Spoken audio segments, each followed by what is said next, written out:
we find in our mobile phones today simply didn't exist even on paper in those times. What an adventure it must have been. What a difficult time. And what an opportunity to lead a group of people to find something new and experience something dramatically different day after day, week after week, not knowing what the future would hold and learning to understand new things that we hadn't even expected the day before. Well, unfortunately, I was born at the wrong time in history, and my boyhood dream was never fulfilled. I was too tall to be an astronaut. I don't think I would have passed the test anyway.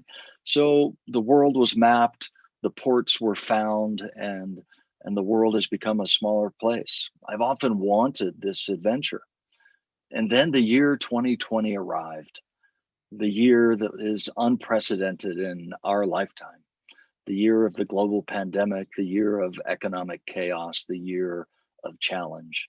And I wonder sometimes if this is punishment or perhaps opportunity for those wishes that I had as a boy to experience something new and unknown. I am humbled and proud of Toastmasters worldwide, the Toastmasters clubs of District 105, for your courage, for your exceptional performance in difficult times.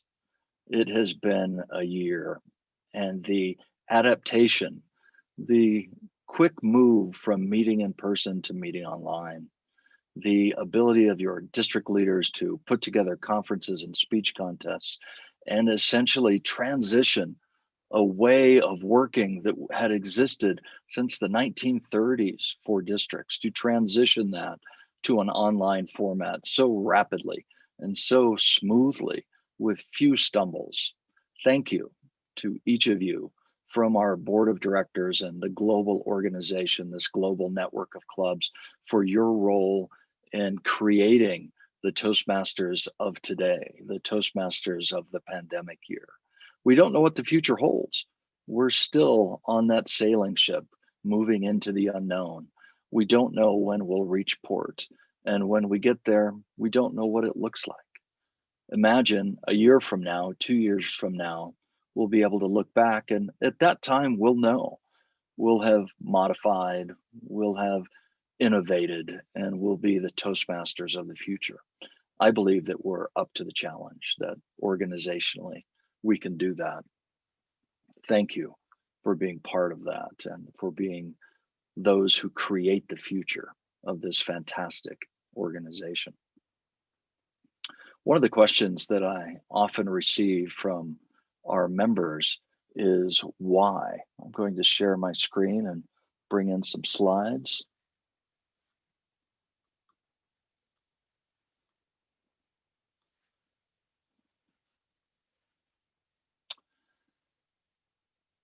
And this question, why? I liken it back to my daughter, and this is my daughter. She's much older than this now. And one of the questions that bothered me when she was a child was this endless, why dad, why dad, why dad? I learned when she was a teenager how much I loved that question and how much I missed it. Now that she's a young adult, I treasure when she texts me, usually sends me a message and says, why dad, why is this happening? Help me understand. In the Toastmasters world, there's a question that I often get, and the question, why is it that being a distinguished club or area, division, or district is the most important thing? And the truth of it is, it's not. Being a distinguished club is not the most important thing, or a distinguished area, or division, or district. And at this point in the presentation, I expect the district leaders to start getting a little uncomfortable as they work really hard to reach their goals. But it's not the achievement that's critical. The reality is that in a large organization like ours, we have to have complex quantitative systems to measure output. That's how we know what's happening and how we know that what we want to happen organizationally is happening, because achievement is important. Achievement demonstrates that we're doing the right things in the right way. Being a distinguished club in and of itself is not the achievement. Conducting club meetings in such a way that we achieve the goals of the Distinguished Club Program, that's the achievement. And that's why our core values are so important. It's never okay to exchange our core values for achievement. We must do the right things the right way in order to succeed organizationally. And we only succeed organizationally when we meet the needs of the members of the clubs. You know, I love the opening of this session as the introducer read the mission of the district, followed by the mission of the organization, and then the organization's envisioned future. If you've never had a chance to look at the organization's strategic plan that contains those statements, just go to toastmasters.org and search strategic plan, or let Google help you find the Toastmasters strategic plan, and read what your board of directors, elected from the clubs, believes we can be in the future. It's quite an amazing thing. It's quite an amazing thing. But this is why we do what we do, so that our clubs are fantastic. You know, this is a club that I attended back when we traveled a bit more and attended meetings in Houston, Texas, a club full of members who were excited to be there, who worked towards achievements, who delved into pathways and learned the new way of doing things. This next club was in Vancouver, British Columbia in Canada, and an amazing club. The city, one of the cities in the suburbs of Vancouver. Again, a passion and excitement. And the gentleman standing next to me is a representative of the city government who sponsored and promoted and appreciated how Toastmasters contributed to their city, both to its employees and the other clubs in the city, to the community at large. What an amazing thing for me to be part of that. This next one, this is Shenzhen, China. This was January 14th, 2020. January 14th, 2020. That is just as we started to begin to hear of the coronavirus and the impending pandemic. I was fortunate to attend this amazing joint club meeting and be able to participate. What enthusiasm and excitement. And one of my favorite photos of club meetings of all time. This is a few years back in Muscat, Oman. And perhaps some of you in this meeting today were at this club meeting on that day. But what an amazing thing to have Toastmasters around the world function so effectively across cultures, across languages, across ways of life. Such a beautiful experience for all of us. And I hope that you are taking advantage of clubs meeting online. As I have the opportunity to visit clubs and district meetings around the world, I often see those from other places in the world.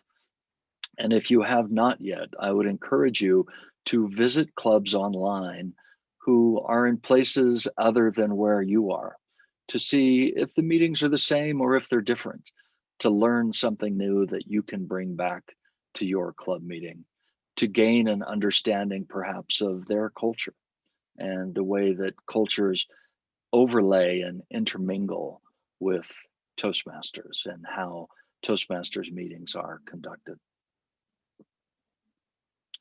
One of the things that I'm often asked is how Toastmasters can affect my life outside of the organization. And I see many people who are fabulous members and do a great job at club meetings or even supporting the district and supporting the clubs in the district. But then I ask them, well, how have you taken your Toastmasters skills out into the world, and how have you improved your family or perhaps your community or your workplace through the skills and experience and confidence that you've gained in the organization? And I often receive a blank look in return. People aren't often thoughtful or aware of the way that Toastmasters impacts their life outside of the organization. So I'll talk today now a little bit about leadership and how the leadership opportunities that we have in Toastmasters and the communication opportunities can dramatically affect the way that we function outside of the organization. And as we work through this part of the discussion, I would encourage you to think about your life and your next big challenge. How will you take the next step? Now, you may say, I've got to wait till the pandemic's over, and that could very well be true. But what's next for you? I'll tell you, in my opinion, it's not enough to use our Toastmasters skills in Toastmasters alone. We must take what we've learned and apply it in the outside world to change our families, to change our communities, to change our workplace, perhaps to make the world a better place through communication and leadership. Significant leadership is managed always. What I mean by that is leadership is an ongoing evolution in each of us. And it's our opportunity and our responsibility to manage our leadership. That might sound a little manipulative, but most of this management occurs when we learn, when we focus on enhancing our leadership, becoming better leaders, leaders of ourselves, leaders of small groups, and perhaps for some of us, leaders of larger teams. And I'll talk more about that in a few minutes. But the reality is that all leadership is manageable, and it's up to us. How aware are we of our personal leadership? Do we engage in leadership profile assessments to learn how we lead? Do we study leadership? Do we engage in observing other leaders and watching them to see the good things that they do and learn from that? And perhaps to even see the not so good things that they do and learn not to do those things. Well, our leadership is manageable. I encourage you to keep a leadership journal to write down when you experience personally your leadership expanding, to write down the observations that you make in watching others, to read and to watch videos and to learn more about leadership, and to make a list of things that you will do when you practice. Many of this group today have learned multiple languages. A very effective way to learn a language is to constantly write down the new words that we're learning and refer to that list frequently in order to build them into our active vocabulary. Well, think a moment about your active leadership. How active is your leadership? Are you resting on what you've learned so far, or are you developing? To me, clearly, evolving leadership is important. Well, let's start with individual leadership. And the example that I'll walk through today relates to working within an organization. Now, this might be a governmental organization, it might be a multinational organization, or it might be a small local organization. In this example, the person, you or me, starts as an individual contributor. So let's say that you have recently graduated from university and you're a software engineer. Your job is to program, to write code. You've spent years learning to write code, and you're quite good at writing that code. So you are contributing by exercising that single skill that you have learned and by exercising your ability to learn and demonstrating that what you've learned is valuable in the context of your employment. Software engineer, accountant, or even a server in a coffee shop. All of these processes and examples are the same to a different degree. If you're an entrepreneur, you may be doing all of these things at the same time. Well, individual contributors are task driven.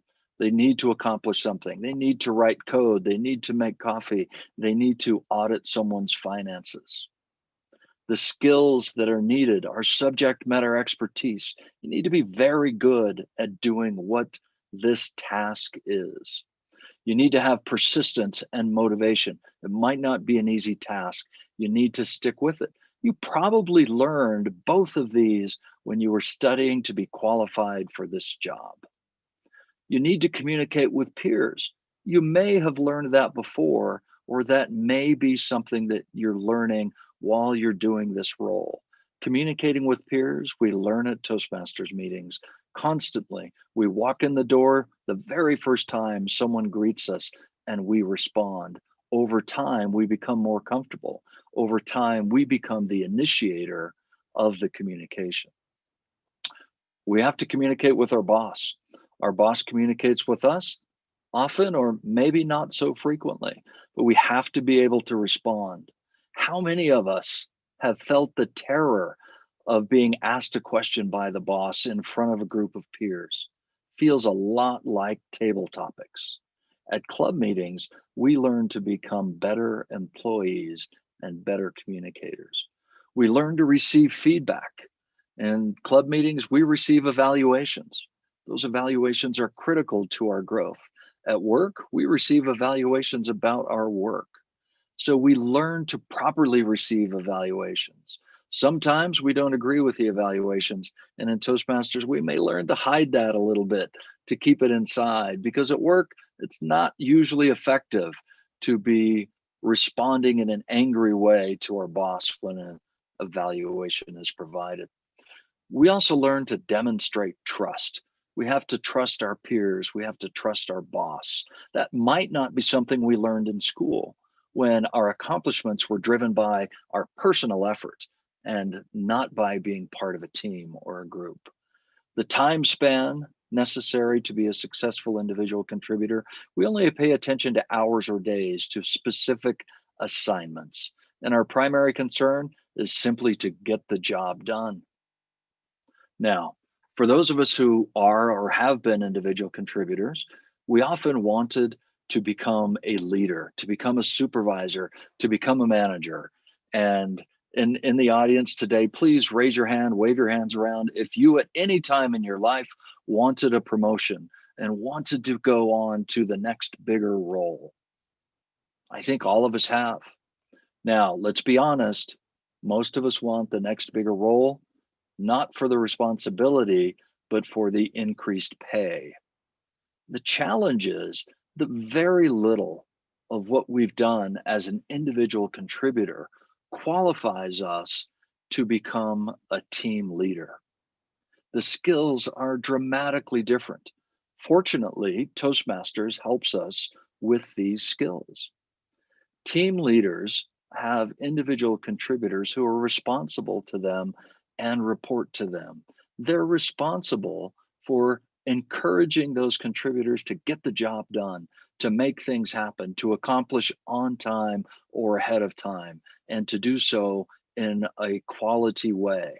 None of those things were learned in terms of influencing others while being an individual contributor. As a team leader, you often work with other team leaders, and at times you compete for resources. Perhaps there's a shared resources that both of you use, and you have to negotiate to ensure that you get enough of the time of that shared resource. Very little of that was learned as an individual contributor. You're focusing on team accomplishments and collaboration.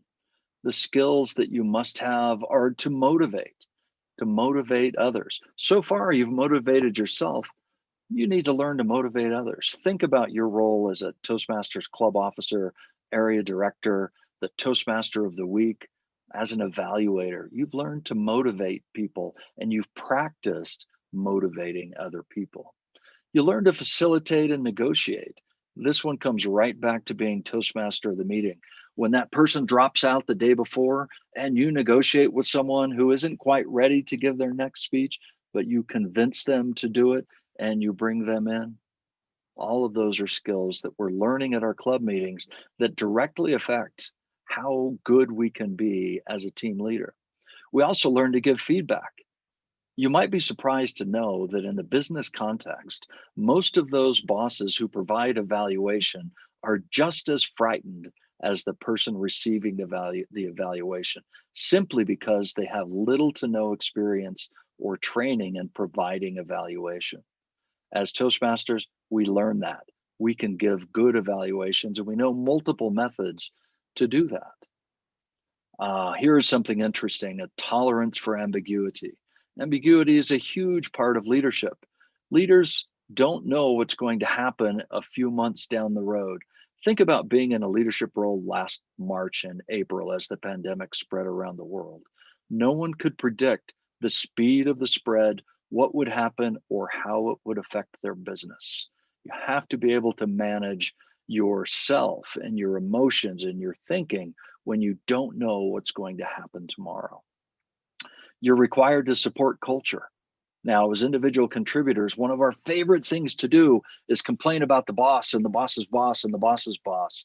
Well, as a team leader, it's part of your job to support the culture and to support your boss and your boss's boss all the way up through the hierarchy. So you can't fall into the temptation of constantly criticizing the organization as a boss. That simply doesn't work. And we also learn to expand trust. We not only trust ourselves, we have to trust our people. And that is a big deal and a big step for most individuals who are promoted. The time span here, days or weeks, we're looking at operational planning. We're accomplishing things within reasonably short timelines. It's an amazing thing to be a team leader. There's a very fascinating thing that happens. Often, the best individual contributor wants to be the next team leader when the promotion comes up. The reality is that the best software engineer is usually not the best leader. It's a rare person who can be excellent at doing both of these things. One time, several years ago, one of the people that I worked with retired early. And one of his team members came to me and said, "Well, I didn't know he was going to retire this year. I was going to take some management classes and leadership classes and start to get ready, but he retired 5 years early. And I really want his job, but I know I haven't done the homework." The truth of it is, if we want that promotion, we need to act like it from the minute we start as an individual contributor. That doesn't mean that we act like the boss. That doesn't mean that we try and be the boss, but it means that we demonstrate the communication and leadership attributes that are needed to be the boss while we are an individual contributor. And then it's easier for the boss's boss and the boss to recognize you and give you that promotion. There's an interesting piece about this. I had a discussion recently with someone, and they said, I've been told I need to dress not for the job I have, but for the job I want. And that's a fascinating thing. Just dressing for the next job is not going to get you that promotion, but appearing through word and deed and persona to be ready for the next job will give you greater opportunities to have that next job. The primary concerns here are to get things done through others and with other teams. Toastmasters helps us do this. It helps us get ready for those next opportunities.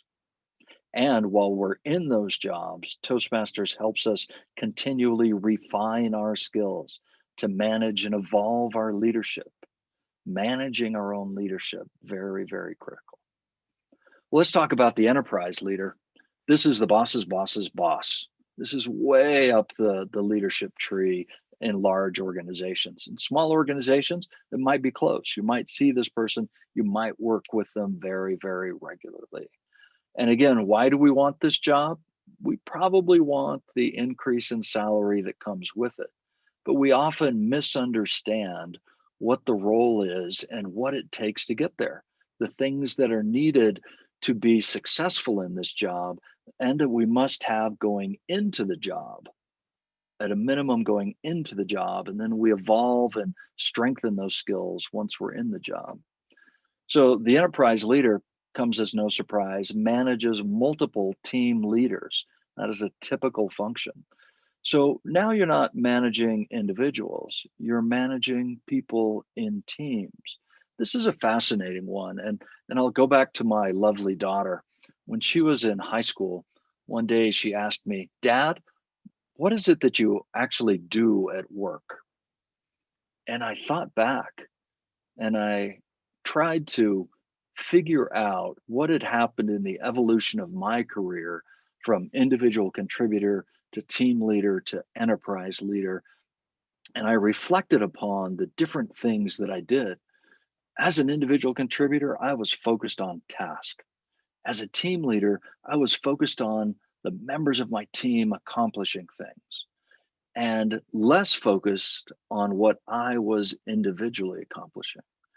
As an individual who became an enterprise leader, I then became not someone who spent my time doing things, that my days of writing proposals and reports were well behind me. And I realized that my role as an enterprise leader, and I summed it up very shortly in this conversation with my daughter, was to talk with people and make decisions. Now, it sounds very simple, but it's not. Talking with people is quite significant. We talk to them about culture. We talk to them about plans that they've created to achieve the vision and the goals. We need to be constant reinforcers of this vision to these leaders that we work with. But we no longer spend time coding or auditing or making coffee. We do very different things. And so as we approach opportunities where we could become these stronger leader roles, we need to ask ourselves if that's really what we want. And if that's how we envision ourselves spending our days, our weeks, and our months. Well, enterprise leaders are challenged to balance. Think about teams and the different sizes and functions of teams. The finance team never wants anyone to spend any money. The marketing team always wants to spend all the money. And the production teams need the money to produce what the marketing team's going to sell. These teams are different sizes. They require different skills to lead and manage. The individual skills that the contributors use down each of these hierarchies are very different. That means that the people that move to the top of these hierarchies are very, very different. So to be an enterprise leader who has responsibility for leading a person who leads the finance team, and another person who leads marketing, and another person who leads production, and another person who leads logistics, and another person who leads IT. That takes an open mind and someone who has enough learning ability to be able to handle broad concepts and to be able to understand very different types of people and to be able to exercise leadership in very, very, very different ways based upon the needs of the individuals that you're working with in that particular day. Enterprise leaders in big organizations might work with other enterprise leaders. They might share resources. Again, a negotiation necessity arises through those. These folks are responsible for overall organizational results, and they develop the visions and the plans that the rest of the teams will then execute. The new skills that they need, they have to embody culture and trust. You can't have people working at an executive level who are not part of your culture, and they need to cause people to trust them. They need to establish vision, as I mentioned earlier, and be able to communicate that vision. Think about being a club president. What is our vision for the next 6 months? How often am I going to communicate that vision? Hopefully, not just once at the beginning of the term, but throughout. We drive strategy. We make sure that the things are happening day to day, week to week, month to month. We don't get reports about it every day, but we make sure that it's happening when we talk to our team leaders. This is an interesting one. We have to be able to demonstrate reason and emotion at will. We don't get to decide if we're happy today because there are times when we need to express happiness. If someone that works with us has had a bad personal experience, if they've lost a member of their family, we have to immediately demonstrate empathy, regardless of what else is happening in the company or in the world on that day. So emotions have to be manageable, not manipulated, but managed based on the situations at hand. We have to tolerate more ambiguity because the outside world changes day to day and minute to minute.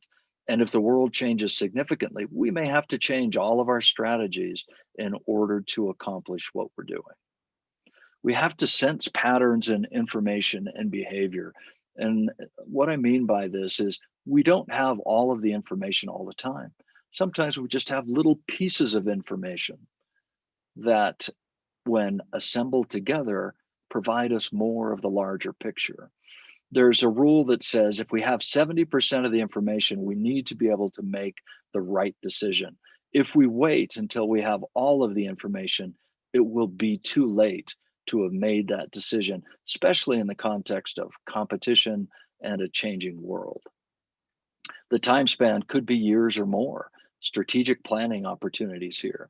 Today, in the pandemic world, the strategic planning time span has dropped to months and quarters rather than years as it has been previously.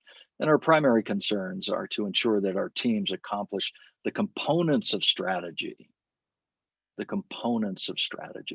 So we have conversations with them. And we have conversations with the greater team, and we ensure that we go where we're going. So it doesn't matter where you are in your career and your path in life. It's important, critically important, that you manage your leadership and that you think about the opportunity that you're going to have going forward to raise your hand for these roles. And by thinking about it, by planning, by managing, and by participating in something like Toastmasters, where you have leadership role opportunities, you can be better prepared for that next big role. The communication piece, of course, is critical. And I think back again to the beginning of this meeting today, where we talked about the mission of the district, the mission of the organization, and our envisioned future. What an amazing thing. What an amazing opportunity that each of us has to participate and be part of this. Thank you for being here with me today and for allowing me to share these thoughts and perspectives. And I'm going to hand it back to our host. And I am very happy to participate, Samir, in any type of Q&A that we would like to conduct.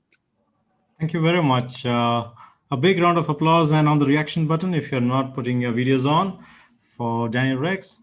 For those of you who were not here at the very beginning when I did my introduction, because we had only, I think, around 40 people when we started, and now we are at 127. And I mentioned about this tall man who swept into the room and engaged all the first timers, right? And there was this one person who told me about this first timer, the CEO. What I want to, before I get into introducing who's going to be moderating the next session, I want to tell that Zoom is such a great equalizer. You see, today we are all 6 feet tall, the same as Dan. On Zoom, we are all the same. It doesn't matter how tall you are, how short you are, but you are 6 feet today. All right. And that being said, the next person, so I mentioned that there was this one person who was sitting right next to me and introducing and telling me about this CEO who's coming up. Now, this person was the reason why, one of the reasons why I actually attended the convention. And I thought I had just met this lady at the first DTAC that I had just been to since I became a member. Now, I thought I was special, and she was telling me, you have to come to this and you have to attend this. And when I went to Las Vegas, what I realized was I was not the only special one. Everyone around knew her, and everyone around was special to her, and she was special to them. She had this amazing quality of interacting and being in the hearts and minds of people. Now, I got to know her over a period of years, and what happened as we progressed is I saw the resilience, the tenacity of someone who was deeply committed to this program. She's one person who I know has attended, I think, all the conventions for the last 10, 12 years, 13 years or so. And that is talking about the international convention. Apart from that, this year, this particular year in the pandemic, I saw, not just me, I'm sure the entire district saw the amount of dedication. She would be in 2-3 meetings every single day, day in, day out, being present, being participative, being engaged, and adding so much of value into people's lives and journeys of Toastmasters. She's a dedicated, passionate Toastmaster, and I had the great privilege of being on her team this year, right now as the club quality chair. All of us look up to her as the Queen of Jordan, maybe, Rania. Please put your hands together for the club growth director and the host and the moderator for the Q&A session right now, DTM Rania Aburo. Thank you so much, Samir, for this introduction. Don't say Queen of Jordan. I'll be in trouble. You only have one queen here. So thank you so much, my fellow friends and leaders, and special thanks to Dan. Thank you so much for honoring our evening. I know you have a very busy schedule, and it's pretty early in the morning on your side in Denver, maybe now almost 9 o'clock in the morning. But we really appreciate your passion and your dedication and basically uplifting the spirit of so many members here. We have a huge crowd joining us from all over the world, fantastic group, and you've basically introduced a very interesting concept. I really like this tolerance for ambiguity. We are going through this strange era of being tolerant to ambiguity, basically. Last week we had our training, media training, and we introduced the VOCA terminology, and this was new to me. And one of those, the A is ambiguity, and actually we're in a volatile environment and very ambiguous. So thank you so much for, it's not only the basics, we always have to go to the basics sometimes, especially when we go into challenging times. So thank you so much for sharing your views.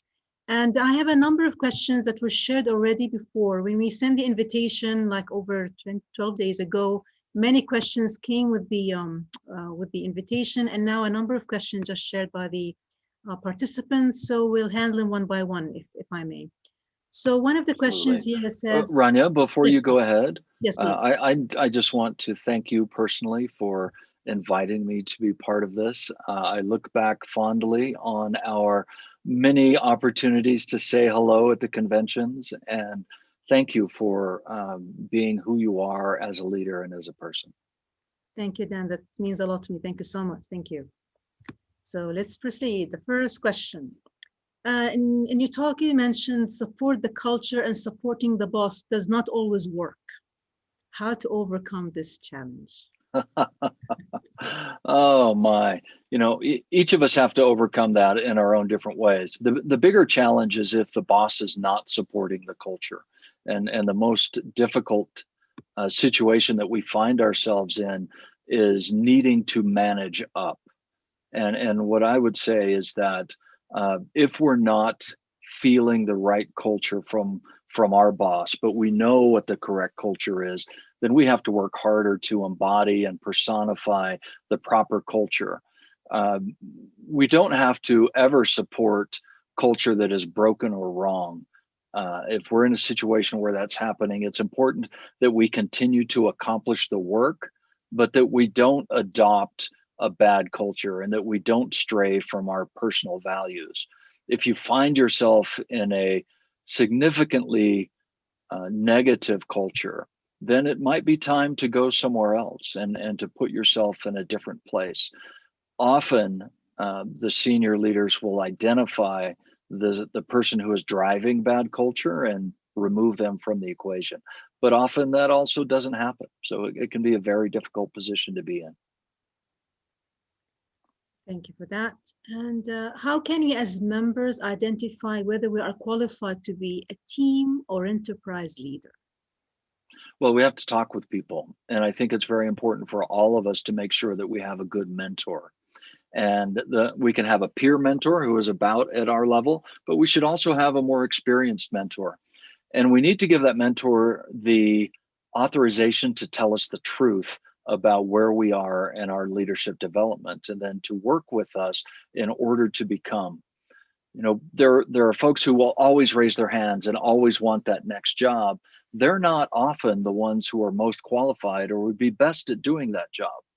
So it's important for us, if we're leaders, to identify those who we think could do those jobs and talk with them about it, and not always wait for someone to raise their hand.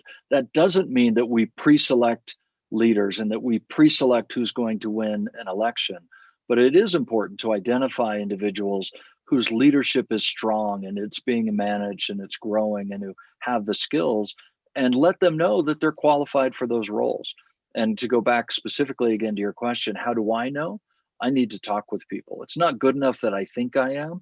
I need the opinion of others who have been there, who have seen it, and who can be a better judge of the role and of me than I can be. And a follow-up question to that, how many enterprise leaders we should have in a team? Oh, it depends on what the goals of the team are. I think about like HSBC Bank, they probably have 10,000 enterprise leaders. A Toastmasters district maybe has 3. All right. Another question is, establishing trust can be a challenge, and sometimes it can be broken by simple misunderstandings. And many members have left that because they lost interest in leadership. So how can we address this challenge? Communication is the start. When we are working on building trust, we have to talk with each other. If there is a potential that trust has been broken, then we need to have a conversation, not an angry conversation, but a humble conversation.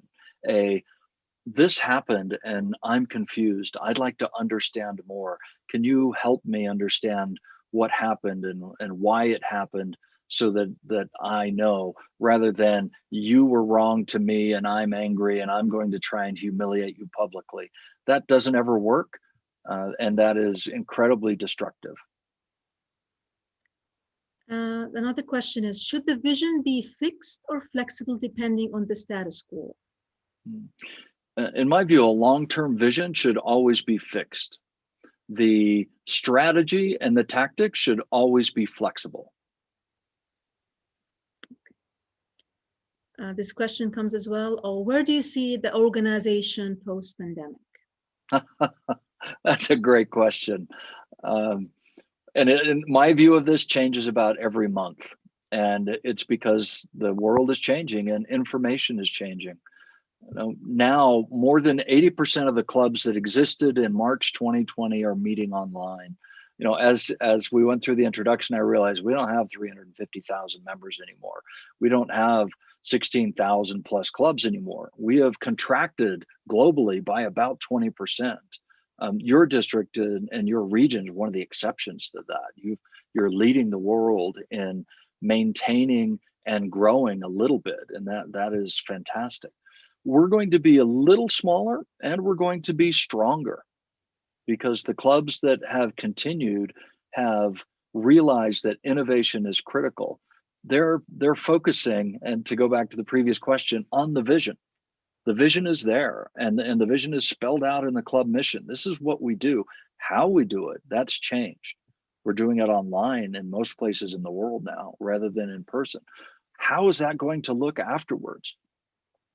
I think we'll have more online and more hybrid clubs, but I believe that human nature and the hunger for meeting in person will eventually draw back the majority of our clubs. Is that going to be 60%, 70%, to meeting solely in person? We don't know what that number will be. We do know that our Toastmasters members are really good Zoom masters, and that we have skills that we can take to the workplace. Those skills that we've picked up through this pandemic are becoming more valuable. So I believe that Toastmasters will be more recognized for more things organizationally than it was before. Large organizations will continue to have their employees work either remotely or in hybrid ways. So we're going to have to be good at being online, and Toastmasters are really good at being online. In relation to that question, is World Headquarters preparing any guidelines on hybrid meetings? Because currently there's nothing about that. Yeah, the challenge is that hybrid meetings are expensive. And so my team is currently working on developing some different models for different types of technology that can be used, and some different ways to manage the meeting and the personnel that it's going to take. It takes a few more people dealing with the technology to manage a hybrid meeting. We haven't released that yet, but it is under development. Okay, that's good to know. The other question, what opportunities has the pandemic opened for the organization? Well, I kind of talked to those already, but it's given us this confidence and this ability to change. So 2.5 years ago, I was becoming a little disappointed in our organization's desire to move into the future and change. We were struggling in some places to adopt pathways. There was a lot of talk about technology taking over and how that wasn't who we are. And we were collectively, there was some resistance to change. All of that disappeared a year ago. And the ability of the organization to change, and I think the understanding of everyone in the world that we can change and we can change rapidly, has been an important learning for us. And I think that's going to enable us to change more quickly going forward. We've been around a long time, more than 90 years. There are some things that we need to change to meet the expectations of the non-Toastmasters world. The next question is, how do you ensure club membership growth and sustainability in this new normal? I think that answer has not changed. Club membership growth is focused on having amazing meetings and having our members invite people to meetings. The travel associated with meetings has disappeared for most of us. It's easy to attend a meeting. Uh, Historically, somewhere between 60 and 80% of members join because someone invited them. And we haven't yet proven that advertising causes more people to join. Face-to-face, person-to-person invitations are the best way. So if we're not experiencing membership growth, we're not asking enough people to come. And it's different now because asking someone to join a Zoom meeting is different than asking a colleague to walk down the hall and come to our club meeting at noon. It's a different thing, but we can still do it. We just have to accustom ourselves to doing things in different ways. And the same goes for new clubs. There are places in the world where new clubs are being organized and new club demonstration meetings are being conducted online. The appetite for new clubs is not as strong as it was pre-pandemic. I think it'll bounce back and be even stronger afterwards, but it can all be done. We just have to adopt and adapt and innovate a little bit. Resilience and patience is key, right? Resilience and patience. Can you share best practices from what you've seen worldwide during the pandemic time in terms of club growth, retention, and marketing? Any experiences that you've seen or best practices? I guess I'd have to reflect upon my last answer and say, do the things that are effective in a little bit different ways. In terms of club growth, just don't be afraid. Don't assume that no one wants to have a new club. Organizations, especially big organizations, are looking for ways to bring their employees together that are not work focused. And Toastmasters is a fantastic way to bring a group of employees together in communities where people are not free to walk or to walk the streets or to engage in the social activities that they could before. So any kind of social group should be looking for Toastmasters right now as a way to keep their members together. And Toastmasters can be a subset of a social group. That's very simple to do. You just got to find those who have historically led social groups and let them know that we have tools to enable them to keep their organization strong during this time that will help their organization share its message in an even stronger way afterwards. Has the organization witnessed a surge in any particular age demography during this pandemic?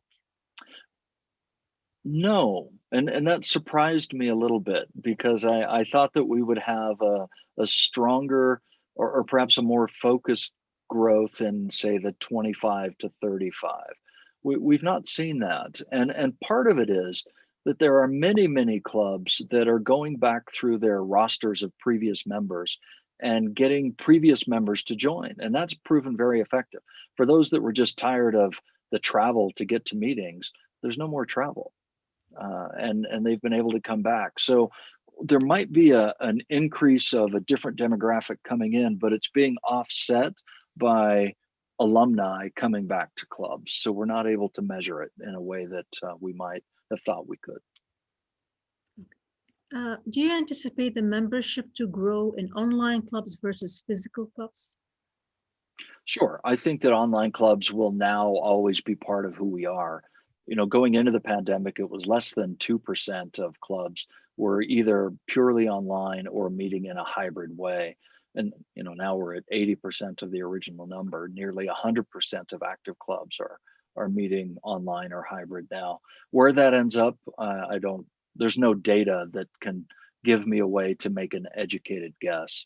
But I think that there will be more. And has the online meeting in corporate clubs been more effective during this pandemic, or it depends from place to place? It really depends on the corporation and what their focus is. If their human resources teams, especially, have been focusing on ways to keep employees engaged together, then the clubs have stayed strong. In some organizations where Toastmasters was simply Thursdays during the lunch hour, those have not been as strong. But where the tie to the organization's hierarchy and influencers is strong, Toastmasters has continued. And what that says to me is something we've known all along. We have to maintain strong relationships with organizational sponsors. And on a global level, what has been the trend of corporate clubs, increasing or decreasing? Well, all types of clubs have been decreasing. In the last year, we don't have anything that has shown positive growth, but it's been even. It hasn't been in most places, and I guess on aggregate globally, we've not lost a higher ratio of corporate clubs than community clubs. At different local levels, I've heard anecdotal discussion that that's the case, but we've not seen it in aggregate. There was like a project we heard about a couple of years ago where there'll be a customized approach to market or approach corporate clubs, like a module. We heard about Yeah. one of the convention. Is it still in the making, or when should it be roll out? Because the Yeah, way still- we approach still- corporate clubs is different than community clubs. Yeah. Yeah. And right now that those methods are localized to the district and they're kept by those who have done it before. We don't have a system for creating a single method globally. And while that's on the drawing board, there were a lot of things on the drawing board that were shifted back in the priority list, and that's one of them. So I don't have a date when that will be completed. Yeah, but I think it's needed because our approach to corporate clubs. Another comment here is saying it's different than the community clubs, and sometimes Yeah. we're not being taken seriously by one of the corporates. So when you try to sell Toastmasters to them, Yeah. I think we need a And different approach. and if you're having that challenge in a specific locality, I would be glad to connect you or your team with someone who, I know quite a few people around the world who are extremely successful at building and maintaining a relationship with corporate sponsors, and I'd be happy to connect you with them. Just That drop would me an be great. email. Okay, another question. Because of the pandemic situation, are there any subsidies for existing dual or new members? Yeah, no. And I get that question a lot. That's probably the most common question in this context during the pandemic is, can't we have a break on our dues? The reality is that historically, the organization has, during times of disaster, been able to support clubs on a local level. But the problem with the pandemic is it's everywhere, and it's simply not financially viable to change dues, to decrease dues and fees globally.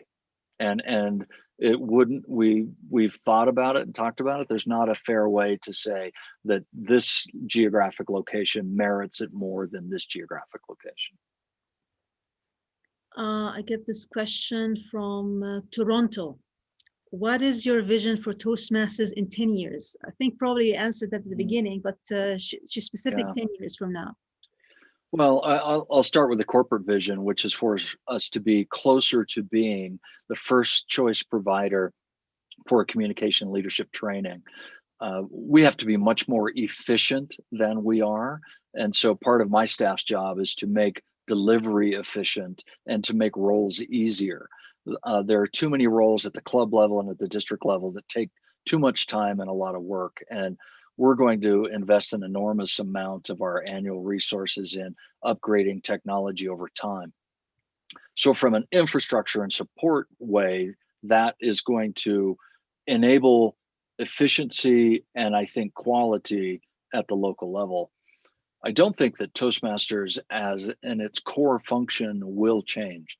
And that is club meetings with speaking, evaluation, leading a meeting, and table topics. Now, how we present ourselves and how we function needs to be more professional and more efficient. When we accomplish that, then we'll attract more people into the organization. We can't be purely social and we can't be purely learning. We need to be, in my view, a blend that is attractive. Another question here. Are you planning to apply the free path for members joining from April onwards? Well, let me dissect the question a little bit. Is you meaning me?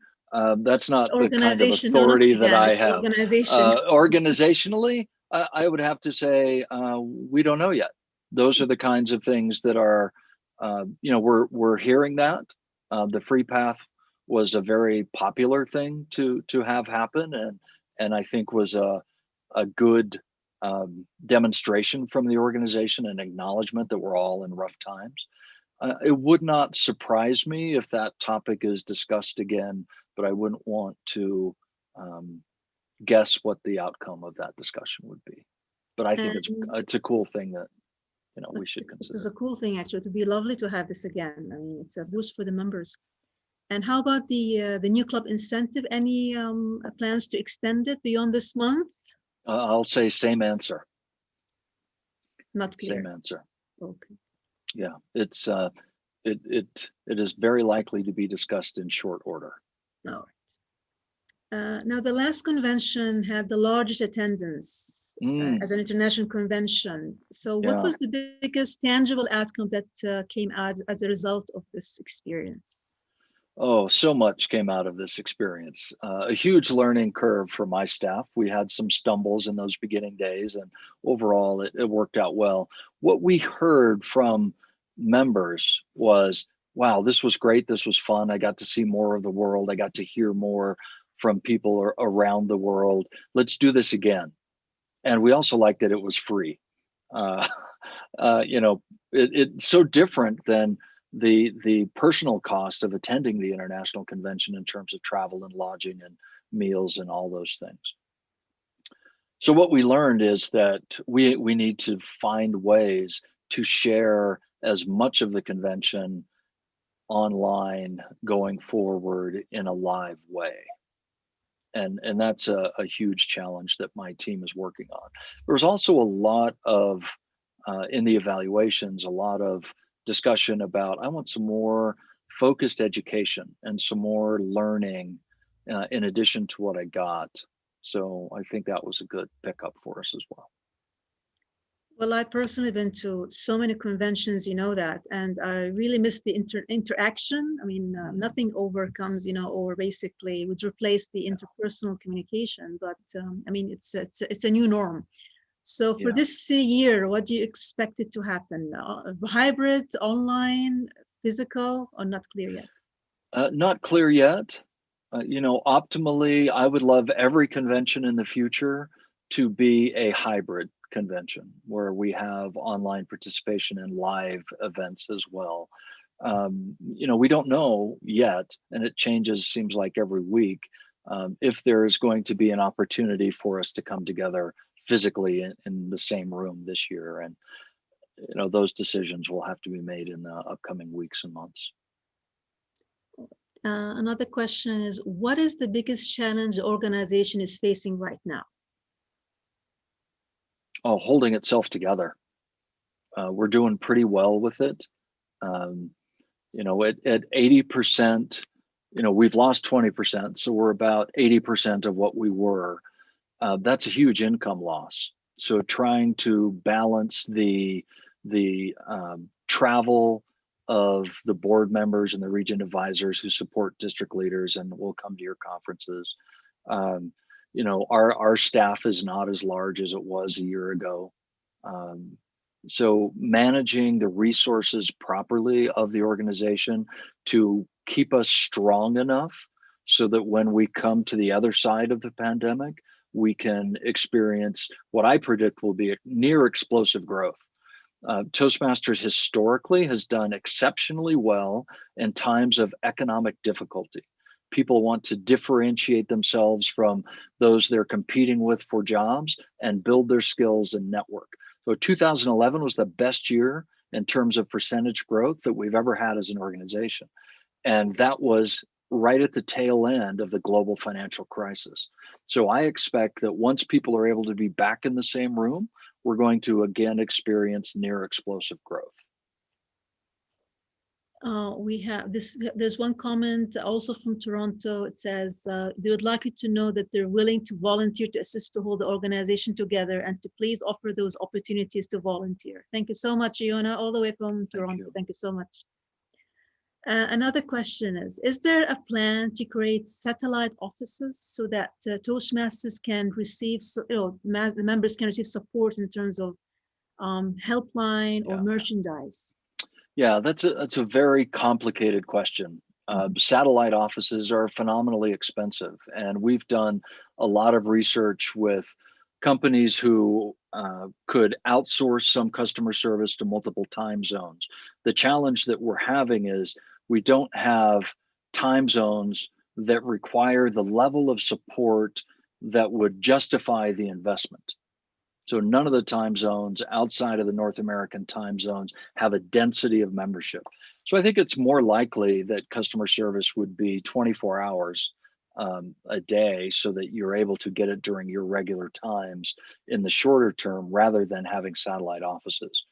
Now, another separate question is supplies and providing supplies locally. And we're working through some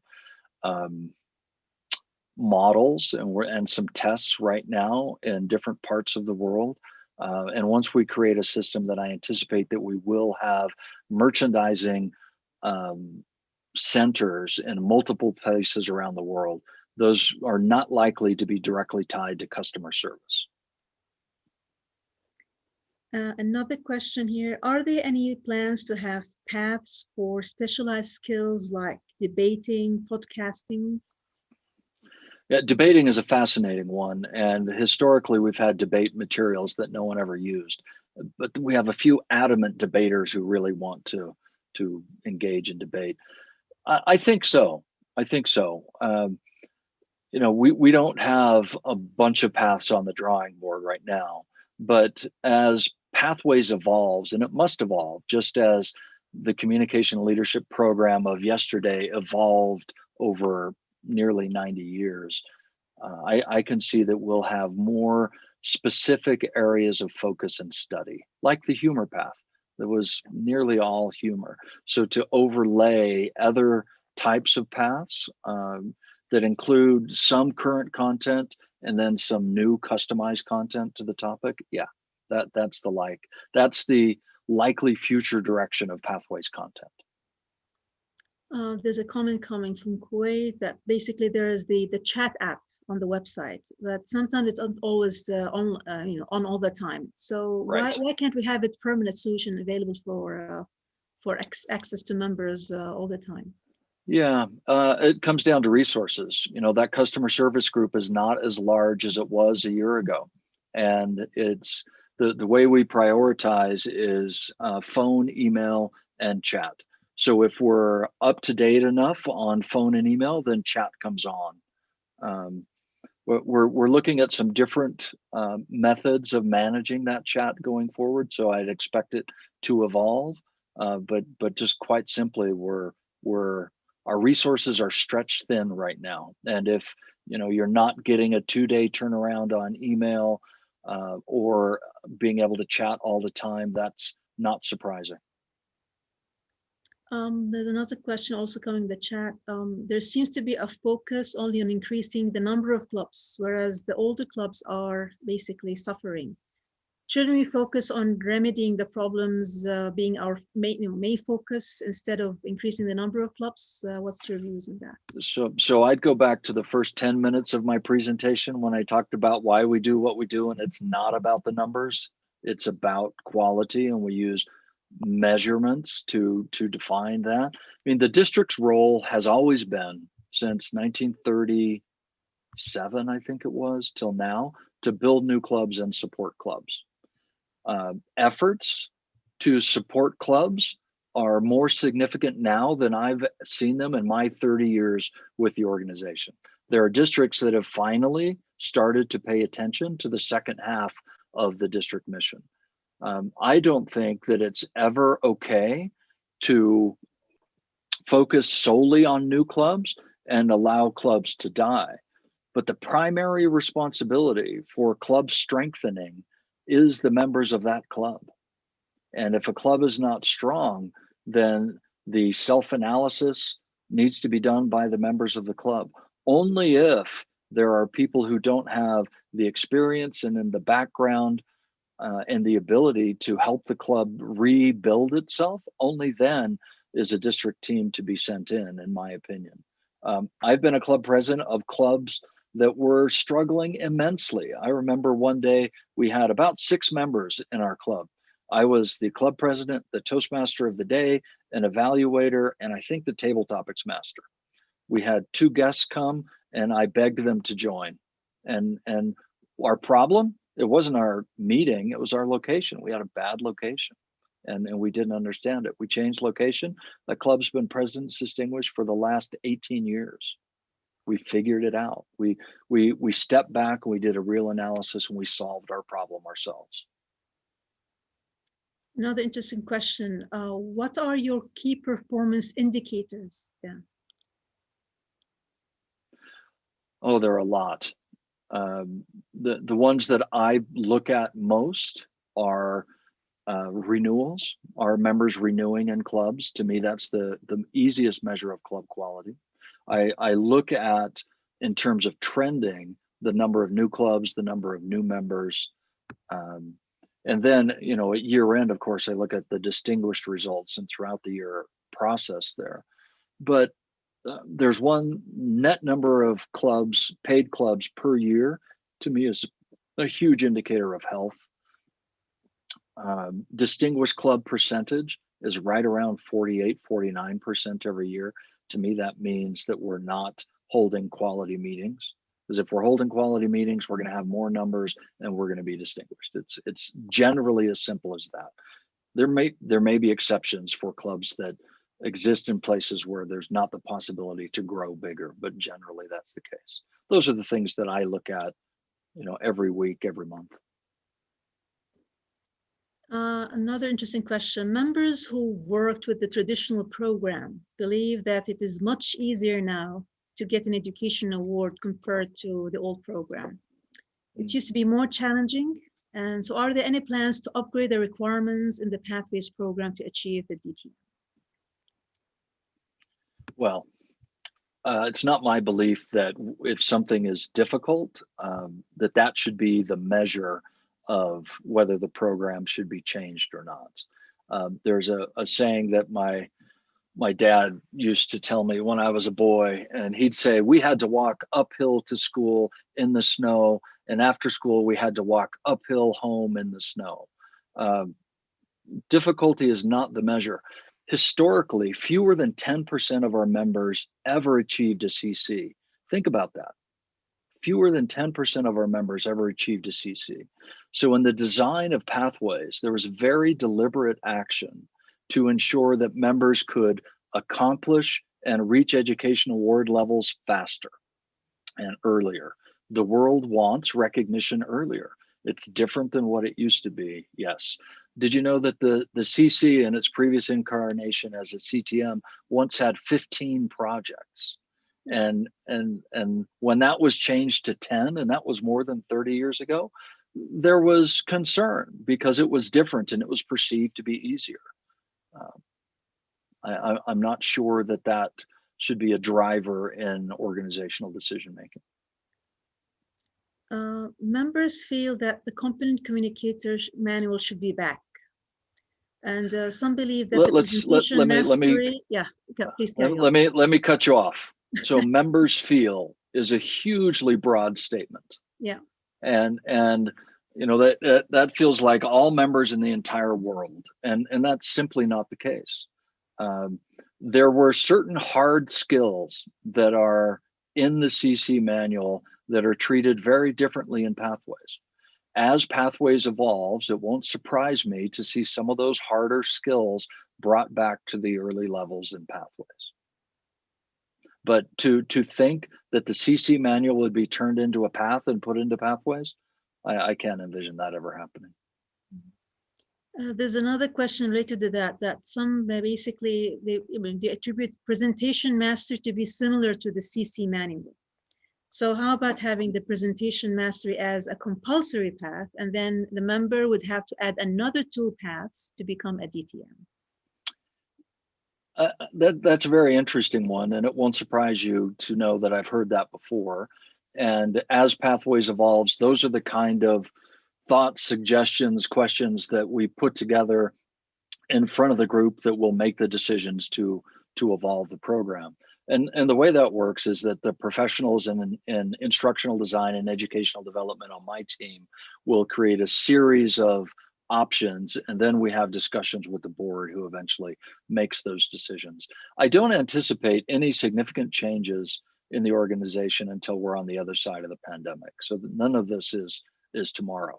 I think that our challenge right now is to strengthen and rebuild, and adding significant change to the mix would not be supportive of those efforts. It would be distracting. Here's a different question. Some members were denied the CC certificate after finishing the project because their clubs were not chartered. Can they still get a certificate in the future?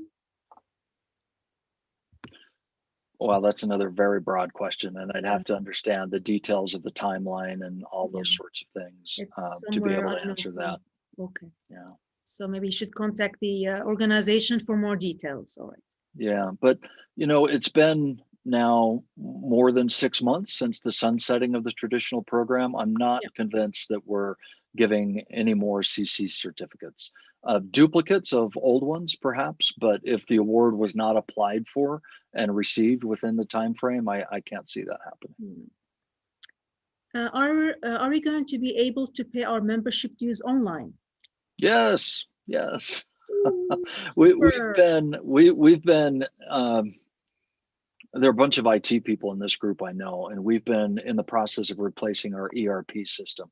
It is not an easy or fast process. And I had to make the decision to say, we're done programming the old system. We're only going to program the new.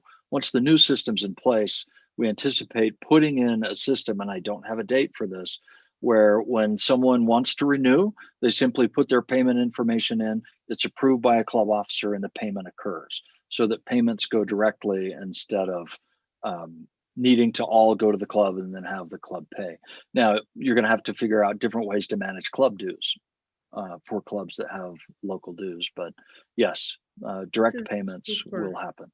Yes, because it was basically a challenge during the pandemic in March to get to collect the dues from members during lockdown. It was a real nightmare. It's rough. It's very rough. Can you expect plans for more presentation focused paths more than leadership? Because we only have basically the one path on presentation mastery, the rest is more on leadership? Gosh, I would argue that that's the truth, because every single path has many, many presentations in it. But being hardcore communication skills, I think that we will have more paths that focus on specific hard communication skills in addition to leadership skills. So one of the challenges that we had with the traditional program is the communication side was very, very strong, and the leadership side in terms of educational content was not as strong. So we made a decision almost a decade ago to combine that. Now, it's been a cultural adjustment for us organizationally to get there. And for those who join solely for communication, they're also going to get some leadership thrown in. So as Pathways evolves, I very much see that happening. And will we ever have the magazine in print again, or to remain in the digital? I don't know. I don't know.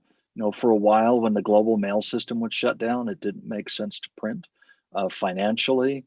in a year when income contracted massively. Not mailing is a significant monthly savings. I don't know that it'll come back exactly as it was in terms of frequency and content, but yeah, I'd hate to predict right now. I hope so. Hopefully, it was a very good, nice thing to hand to guests, and It distributing is. meetings. Yes. It is. Yeah. I hope that people are engaged with the online magazine and are sharing articles and content with friends and through social media and taking advantage of it that way. It's different than handing someone a physical object like so many of us were accustomed to, but it can also be effective. What is the most creative marketing strategy or campaign that you've seen during the pandemic or doing online? The one that surprised me the most in terms of effectiveness was at the club level, going to previous members and inviting them to come back, because the roadblocks to their time for so many people disappeared. That one to me surprised me and has been very effective around the world. That's the most creative. In terms of what I think could be, I think it's a question of just a shift in mindset and saying, come to our club meetings. Here's how we're doing them. There's also a challenge with Zoom fatigue.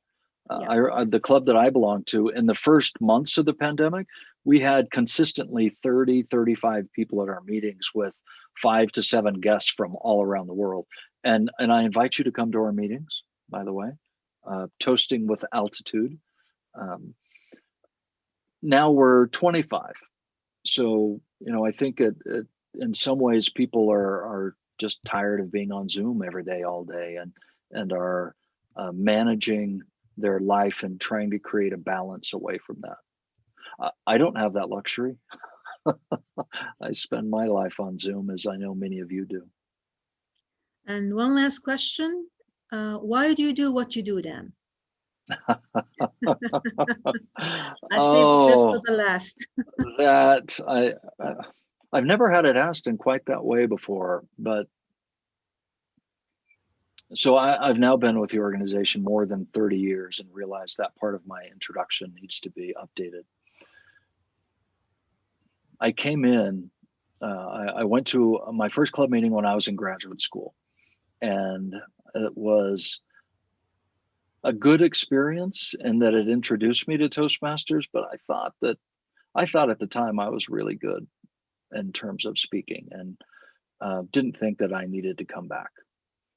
And then a couple of years later, I was living in Southern California and I was job hunting, and I applied and got a job, and I started out as a marketing manager and was responsible for membership and some aspects of customer service. And I had a really good boss who tricked me, and every year he'd ask me to do more. So I had the opportunity to have increased responsibility. I started working with district leaders in 1991, and in terms of training, so like the mid-year training and the convention training.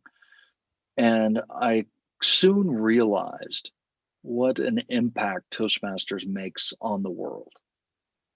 And it took me about a decade before I understood that for me in my life, being part of something that makes the world a better place was more important than enhancing shareholder value, filling an entrepreneur's pockets, or filling my own pockets. Associations in the US don't pay comparably to for-profit corporations. But I love what I do, and I'm a true believer in Toastmasters. What makes me feel good and what causes me to continue to do what I do is when someone says to me, Toastmasters changed my life. I talk back to my husband now, or I got my boss's job, or I did something special in my community, or I'm just different on the inside. That's why I do what I do. That's the love that I feel and experience. And it might sound a little corny, but I would guess at least 10,000 people have told me that over the years, and that's just hugely fulfilling. And I feel so fortunate to be a small part of such an amazing movement, Dr. Smedley's original movement. Thank you so much, Dan. And I believe most of us here, 117, 119 people still here because they know, they also enjoy what they do and they share the same passion and dedication like yourself. Thank you so much for answering most of the questions. And I would like to now to hand over to our MC. Over to you, Samir. Thank you so much. Thank you very much, Rani. And thank you so much, Dynarex, for that wonderful, inspiring sharings that you did today. Would invite every one of you over here as an audience member to reflect on what was shared today. And I'd like to so if there is one insight that you took away from today, I want you to think about it for yourself and reflect upon it. And why I'm sharing this is, for me, what it was one thing that Daniel said today about writing down your leadership experiences and learnings. And I immediately thought about somebody whose name is Marcus Aurelius, who's written this book called Meditations in 600 BC, I think. And he used to record his leadership lessons in a book, not for the world, not for others to read, but just for himself. Today, it has become a total philosophy called the Stoic philosophy. Now, why I'm sharing this over here is each one of us over here is a leader. Each one of us is taking nuggets in every meeting that we attend, especially in meetings like this. Are we actually capturing them for posterity, for our future, for somebody else who might maybe benefit from it, or at least for us to reflect upon it? Daniel, thank you so much for that. But if all of you over here are feeling truly thankful, what I want you to do is all of you to switch on your cameras and just be visible over there so that you can see your faces that are smiling, number one. Number two, I want to bring in someone who, on behalf of all of you, would do the vote of thanks today. Now, this gentleman, when I met him for the very first time, he was not even a Toastmaster, but he was setting the stage on fire. He was the MC for an event at his own organization. And when I saw this gentleman setting the stage on fire, I went up to him after the meeting and said, "Have you heard about Toastmasters?" He said, "No." I said, "You should join." He said, "Why?" I said, "So many people could learn from you. You should be part of this organization because you could impact so many people." He said, "Okay, let me think about it." He joined, and after a month, he was everywhere. He was going, so the contest season was up, and if he was in the room, everyone knew he was the mystery speaker.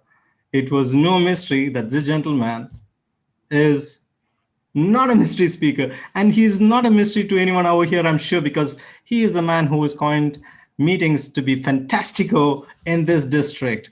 Ladies and gentlemen, Toastmasters, please put your hands together for Toastmaster Ahmed Abdullah to give us the vote of thanks. Thank you. Thank you.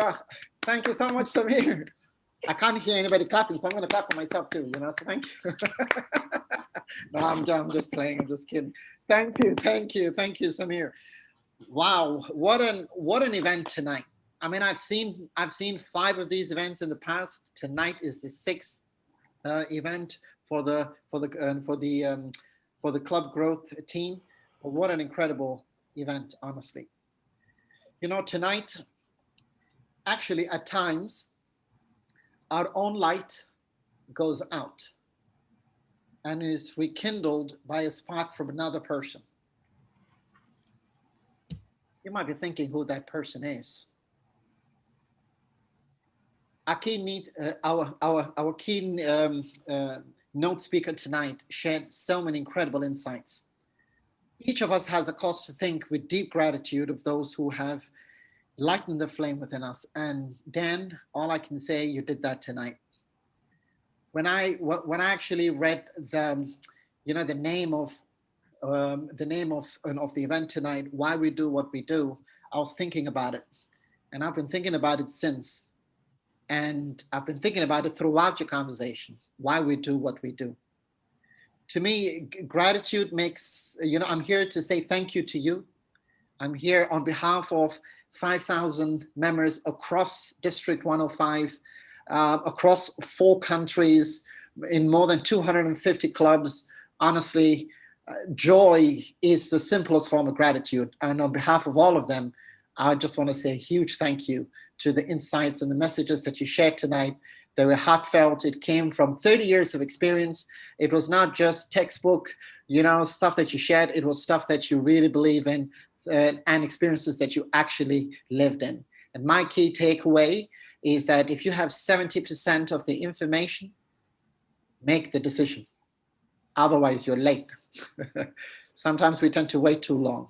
So I'm going to ask my good friend Ram to help me share the slides, please, so that I can. Yeah, before that, I just wanted to say that Toastmasters changed my life to Rex. Oh, thank you. Yes, it did. That makes the two of us. Yes, Ram, I agree with you. And just one more time, Dan, honestly, 70% rule is from Colin Powell. That's true. And I love Colin Powell, by the way.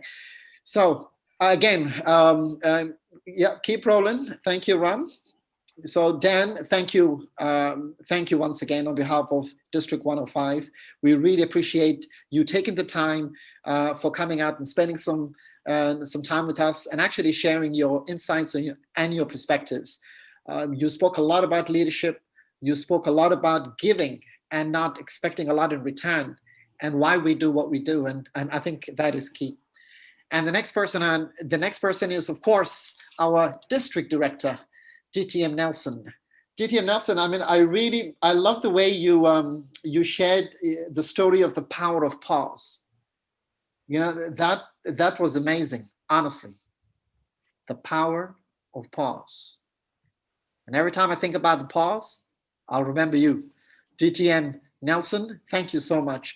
And of course, DTM Devi, what a way to start. Our Sergeant at Arms tonight, you did a great job. I love the piece where you said, please put your spouses on mute. I never heard that before. So that was an original one. Thank you, Devi. Thank you for starting the meeting with energy.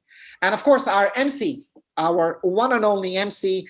Again, Samir, what I love about you is the way you articulate your messages. It's so easy to understand. It's so easy to follow. And it really comes from the heart. So thank you for really moderating, for being such a great host tonight. And of course, the man whose life Toastmaster has changed. It was not just me, but Toastmaster Ram for being the Zoom master tonight, the man behind the scenes. Thank you. Without you, this meeting will not run so. Thank you, Ram. Thank you. And of course, to Toastmaster Jinesh, who's from the District 105 team, for basically streaming this event live on YouTube tonight. So Toastmaster Jinesh, thank you so much. And of course, our timer, my sister, because I'm Ahmed Abdullah, she's Khulud Abdullah.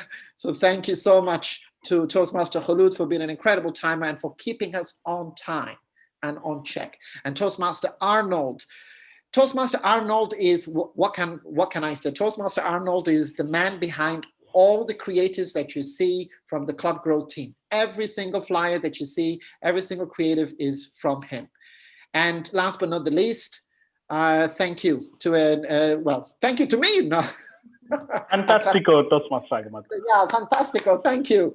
Thank you so much, ladies and gentlemen. That was a fantastical meeting. As always, please unmute yourself. Give all of you a big round of applause, because without you, the